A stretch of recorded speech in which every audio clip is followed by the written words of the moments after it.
നമസ്കാരം. ഇടതുപക്ഷത്തിന്റെ ഒരു നയമാണ് വെട്ടൊന്ന് മുറി രണ്ട്. ഇഷ്ടമില്ലാത്ത ആരെ കണ്ടാലും ഉടനെ വടിവാളുമായി വെട്ടും, അല്ലെങ്കിൽ അവരുടെ വീടുകളിൽ ഇന്നോവ കാർ എത്തും. അത് സ്വന്തം കൂടപ്പുറപ്പിനെ ആയിരുന്നാലും ശരി, സ്വന്തം പാർട്ടിയിൽ 24 മണിക്കൂറും സഖാക്കൾ എന്ന് വിളിക്കുന്നവരെ ആയിരുന്നാലും ശരി, ഇവരുടെയൊക്കെ മേലെ വന്നു കഴിഞ്ഞാൽ അത് ഏത് സഖാക്കളെ ആയിരുന്നാലും ഇടതുപക്ഷം വെട്ടും. അതാണ് അവരുടെ ഒരു കെമിസ്ട്രി എന്ന് പറയുന്നത്. നമുക്കറിയാം, തെരഞ്ഞെടുപ്പുകൾ കേരളത്തിൽ നടക്കുന്നു. 5 വർഷം കൂടുമ്പോൾ നിയമസഭാ തെരഞ്ഞെടുപ്പ് അല്ലെങ്കിൽ തദ്ദേശ തെരഞ്ഞെടുപ്പ്, അങ്ങനെ പല തെരഞ്ഞെടുപ്പുകൾ നടക്കാറുണ്ട്. അപ്പോഴെല്ലാം അവിടെ ഏറ്റവും കൂടുതൽ അടിയുമായി എത്തുന്നത് ഇടതുപക്ഷം എന്ന പാർട്ടി തന്നെയാണ്. എവിടെയൊക്കെ എന്തൊക്കെ പ്രശ്നമുണ്ടായാലും അവരുടെ ഓഫീസുകൾ അല്ലെങ്കിൽ അവരുടെ പാർട്ടി ഓഫീസുകൾ ഒന്ന് കയറി റെയ്ഡ് നടത്തി കഴിഞ്ഞാൽ വടിവാള്, വെട്ടുകത്തി, ഹോക്കി സ്റ്റിക്ക് അല്ലെങ്കിൽ ബോംബ്, അങ്ങനത്തെ മാരകമായ ആയുധങ്ങൾ അവരുടെ ഓഫീസുകളിൽ നിന്ന് അടക്കം നമുക്ക് പിടിച്ചെടുക്കാൻ പറ്റുന്നതാണ്. അങ്ങനത്തെ സാധനങ്ങൾ അവരുടെ ഓഫീസുകളിൽ നിത്യസംഭവമാണ്. കാരണം ഏതൊരു തെരഞ്ഞെടുപ്പ് നടന്നാലും ഉടനെ ഏതെങ്കിലുമൊക്കെ എതിർ പാർട്ടി ഓഫീസുകൾക്ക് ബോംബെറിയാനും അടിച്ചു തകർക്കാനും അവരുടെ കയ്യിൽ എപ്പോഴും ആയുധങ്ങളുടെ ഒരു വലിയ സ്റ്റോക്ക് തന്നെ ഉണ്ടാകും.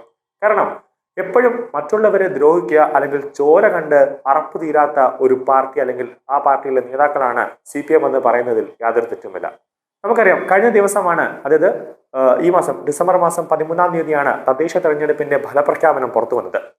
അന്ന് തന്നെ കേരളം, അതായത് തിരുവനന്തപുരത്ത് അടക്കം BJP തിരുവനന്തപുരം കോർപ്പറേഷൻ പിടിച്ചെടുക്കുന്നു. മറ്റ് ജില്ലകളിലടക്കം തന്നെ വലിയ രീതിയിൽ BJPയുടെ ഒരു മുന്നേറ്റം ഉണ്ടാക്കുന്നു. തിരുവനന്തപുരം തൃക്കണ്ണാപുരത്ത് തന്നെ BJPയുടെ പ്രധാനപ്പെട്ട ക്യാമ്പ് ഓഫീസുകളെല്ലാം തന്നെ CPM പ്രവർത്തകർ അടിച്ചു തകർക്കുന്ന ഒരു സംഭവം നമ്മൾ കണ്ടു. CPM വലിയ രീതിയിൽ തോൽക്കുമെന്ന് തന്നെ അവർ ഏതാണ്ട് വിധി എഴുതിയ മഞ്ചൂർ ഏരിയയിലടക്കം കള്ളവോട്ടുകൾ നടത്തി. അതായത് 250ഓളം കള്ളവോട്ടുകൾ CPM തന്നെ നടത്തി. അവിടെ ചോദ്യം ചെയ്യാൻ തന്നെ ചെന്ന BJP പ്രവർത്തകരെ ആക്രമിക്കുകയും സംഘം ചേർന്ന് ആക്രമിക്കുകയും കൂടാതെ അസഭ്യ വർഷം അടക്കം ചൊരിയുന്ന CPM പ്രവർത്തകരെയൊക്കെയാണ് നമ്മൾ കണ്ടത്. കാരണം നിയമ സംവിധാനങ്ങളെ ഒന്നും തന്നെ അവർക്ക് ഭയമില്ല. എന്തൊക്കെ ലോ ആൻഡ് ഓർഡർ ഉണ്ടെങ്കിലും അതൊന്നും നമ്മളെ ബാധിക്കുന്ന ഒരു പ്രശ്നമേ ഇല്ല. കാരണം ഭരിക്കുന്നത് സ്വന്തം പാർട്ടിയാണ്. അതുകൊണ്ട് തന്നെ ആരെ വെട്ടിയാലും ആർക്ക് നേരെ ബോംബ് പറഞ്ഞാലും നമ്മളെയൊന്നും ഒരു പോലീസുകാരും ഒന്ന് അറസ്റ്റ് ചെയ്യില്ല. അഥവാ അറസ്റ്റ് ചെയ്താലും നമുക്ക് ജയിലിൽ സുഖമാണ്, അല്ലെങ്കിൽ സുഖ അന്തരീക്ഷത്തിൽ നമുക്ക് അവിടെ കഴിയാം. അല്ലെങ്കിൽ നമ്മുടെ ആരും തന്നെ നമ്മുടെ ഒരു രോമത്തിൽ പോലും തൊടില്ല.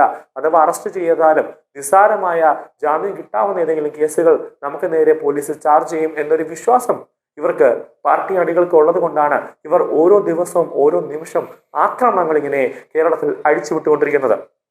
നിലവിൽ കഴിഞ്ഞ ദിവസം പിണറായിയിൽ നടന്ന ഒരു ബോംബ് സ്ഫോടനം അത് വലിയ രീതിയിൽ വാർത്തയായതാണ്. പക്ഷേ ആ വാർത്ത നിസ്സാരവൽക്കരിച്ചു, അല്ലെങ്കിൽ ആ സംഭവത്തെ നിസ്സാരവൽക്കരിച്ചിരിക്കുകയാണ് നമ്മുടെ കേരള പോലീസ്. കാരണം പറഞ്ഞിട്ട് കാര്യമില്ല, കേരള പോലീസിന്റെ തലപ്പത്തിരിക്കുന്നത്, കേരള പോലീസിനെയൊക്കെ നിയന്ത്രിക്കുന്നത് പിണറായി വിജയനാണ്. അതുകൊണ്ട് തന്നെ മുകളിൽ നിന്നുള്ള ഓർഡർ മാത്രമേ അവർക്ക് അനുസരിക്കാൻ പറ്റുള്ളൂ.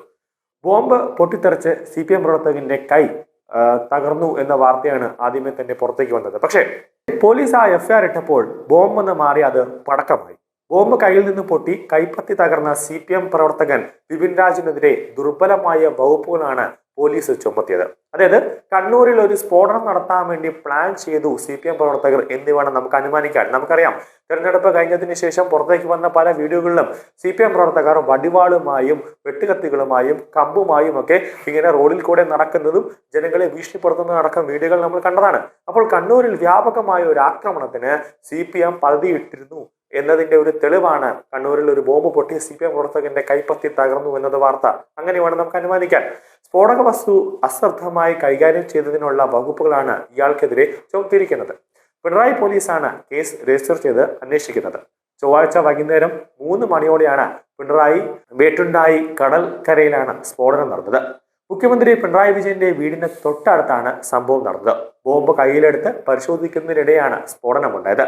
സംഭവം നടന്ന മണിക്കൂറുകൾക്ക് ശേഷമാണ് പിണറായി പോലീസ് സ്ഥലത്തെത്തിയതെന്നാണ് ജനങ്ങൾ പറഞ്ഞത്. അപ്പോൾ തന്നെ ബോംബല്ല പടക്കമാണ് പൊട്ടിയതെന്ന് വരുത്തി തീർക്കാനുള്ള ശ്രമവും അപ്പോൾ തന്നെ പോലീസിന്റെ ഭാഗത്തു നിന്നും ആരംഭിച്ചിരുന്നു. പടക്കം പൊട്ടിയാൽ കൈപ്പത്തി തകരുന്നത് എങ്ങനെ എന്ന ചോദ്യമാണ് പ്രധാനമായും ഉയരുന്നത്. കൂടാതെ ഉഗ്രശേഷിയുള്ള സ്ഫോടനമാണ് നടന്നതെന്ന് പരിസരവാസികളും സാക്ഷ്യപ്പെടുത്തുന്നുണ്ട്. അതേസമയം ബോംബ് പൊട്ടിത്തെറിച്ച് ഗുരുതരമായി പരിക്കേറ്റ CPM പ്രവർത്തകൻ സ്നേഹാലയത്തിൽ വിപിൻ രാജ് കണ്ണൂരിലെ സ്വകാര്യ ആശുപത്രിയിൽ തീവ്ര പരിചരണ വിഭാഗത്തിൽ ചികിത്സയിലാണ്. സ്ഫോടനത്തിന് തൊട്ടു മുമ്പ് ബോംബ് കയ്യിൽ പിടിച്ചു നിൽക്കുന്ന ഇയാളുടെ ഫോട്ടോയും പുറത്തു വന്നിരുന്നു. നമുക്കറിയാവുന്ന കാര്യമാണ്, നമ്മുടെ കേരളത്തിൽ തന്നെ ഇന്റലിജൻസ് ഉണ്ട്, IB ഉണ്ട്, സ്പെഷ്യൽ ബ്രാഞ്ചും ഉണ്ട്. തിരഞ്ഞെടുപ്പ് സമയമാകുമ്പോഴും അതിനുശേഷവും ഇവർ തന്നെ എല്ലാവരുടെയും അടുക്കൽ ചെന്നിട്ട് ഒരു കാര്യം മനസ്സിലാക്കി നമ്മുടെ ആഭ്യന്തര വകുപ്പിന് റിപ്പോർട്ട് കൊടുക്കും, ഇന്ന സ്ഥലത്ത് അല്ലെങ്കിൽ ഇന്ന ജില്ലയിൽ ഒരു ആക്രമണം നടക്കാനുള്ള ഒരു സാധ്യതയുണ്ട്, രണ്ട് പാർട്ടികളും തമ്മിൽ ഒരു ചേരി തിരിഞ്ഞ് ഒരു സംഘർഷത്തിന് സാധ്യതയുണ്ട്. അപ്പോൾ ഇതെല്ലാം ഒരു നിർദ്ദേശം അല്ലെങ്കിൽ ഇതെല്ലാം ഒരു റിപ്പോർട്ട് പോലീസിന്റെ ഭാഗത്തു നിന്നും അല്ലെങ്കിൽ IB-യുടെ ഭാഗത്തു നിന്നും സ്പെഷ്യൽ ബ്രാഞ്ചിന്റെ ഭാഗത്തു നിന്നും കിട്ടിയിട്ടുണ്ടാകും. എന്നിട്ടാണ് കണ്ണൂർ, അത് നമുക്കറിയാം CPM-ന്റെ തട്ടകമാണ്, അവിടെ പിണറായി വിജയന്റെയൊക്കെ ഏരിയയാണ്, CPM-ന്റെ തന്നെ ഒരു വളർത്തു ഗ്രാമം എന്ന് തന്നെയാണ് കണ്ണൂരിനെ വിശേഷിപ്പിക്കുന്നത്. അപ്പോൾ അവിടെയൊക്കെ ഇങ്ങനൊരു ആക്രമണം നടക്കുമെന്ന്, തിരഞ്ഞെടുപ്പ് കഴിഞ്ഞ് ഇങ്ങനൊരു ആക്രമണം ഉണ്ടാകുമെന്ന് പോലീസിന് നേരത്തെ തന്നെ ഒരു അനുമാനം ഉണ്ടാകുന്നതാണ്. വ്യാപകമായ ഒരു പരിശോധന നടക്കേണ്ടതാണ്. പക്ഷേ അവിടെ ഒരു ആക്രമണം നടത്താൻ വേണ്ടി പോലീസ് ഇവരുടെ കൂടെ കൂടി എന്ന് വേണം നമുക്ക് അനുമാനിക്കാൻ. അങ്ങനെയാണ് ഈ സ്ഫോടനങ്ങളെല്ലാം, ഈ ബോംബെല്ലാം എടുക്കുന്ന സമയത്ത് ഒരു യാദൃശ്ചികമായ ഒരു സ്ഫോടനമൊക്കെ അവിടെ നടന്നത്.